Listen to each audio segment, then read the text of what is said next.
Mirë se vini në kanalin tonë Fuqia e Trurit.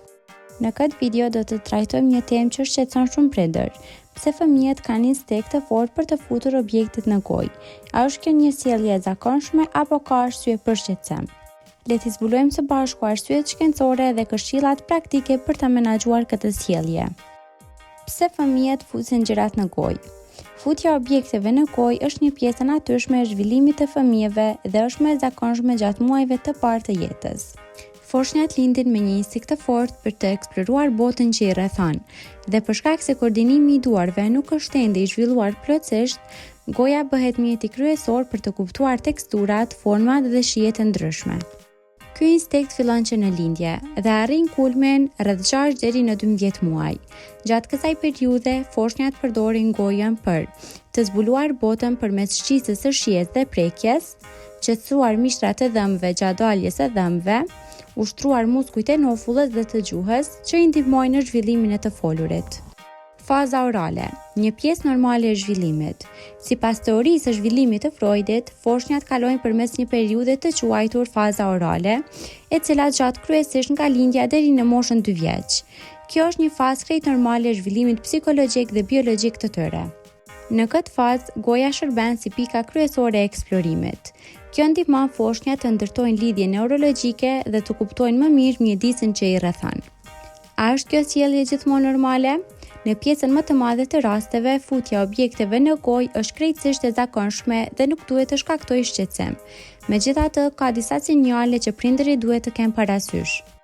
Kur duhet të shqetësoheni? Prindërit duhet të konsultohen me një pediatër nëse fëmia vazhdon të fusë objekte në gojë edhe pas moshës 3 apo 4 vjeç. Shfaq sjellje të tepruara si ngrënia e objekteve jo ushqimore, për shembull, letër dhe apo gur. Ka shenja të mungesës së mineraleve si hekuri ose zinku, që shpesh shfaqen përmes dëshirës për të ngrënë substanca të pazakonta. Në raste të tilla, një konsultë me mjekun është e domosdoshme për të përjashtuar çdo problem të mundshëm shëndetësor. Masat që duhet të marrin prindërit. Pavarësisht se kjo sjellje është normale, prindërit duhet të jenë vigjilent për të shmangur rreziqet e mundshme. Pastroni rregullisht lodra dhe objektet që fëmia ka kontakt të shpeshtë për të shmangur infeksionet. Ofroni alternativa të sigurta për dhimbjen e mishtrave gjatë daljes së dhëmbëve, si unaza dhëmbësh të ftohta ose lodra specifike për këtë qëllim.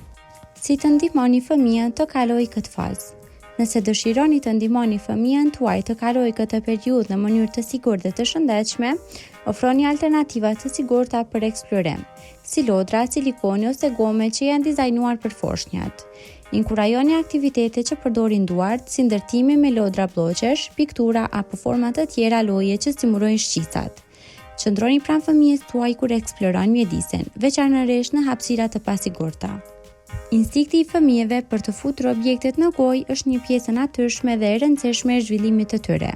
Në shumicën e rasteve nuk ka vend për shqetësim, por vigjilenca dhe kujdesi janë thelbësore për të siguruar që kjo periudhë kalon në mënyrë të sigurtë. Na tregoni në koment, a ka kaluar edhe fëmia juaj këtë fazë dhe si e menaxhuat këtë periudhë? Kaq për këtë video. Faleminderit që na ndoqët dhe për më shumë video të tilla bëni subscribe, like dhe comment.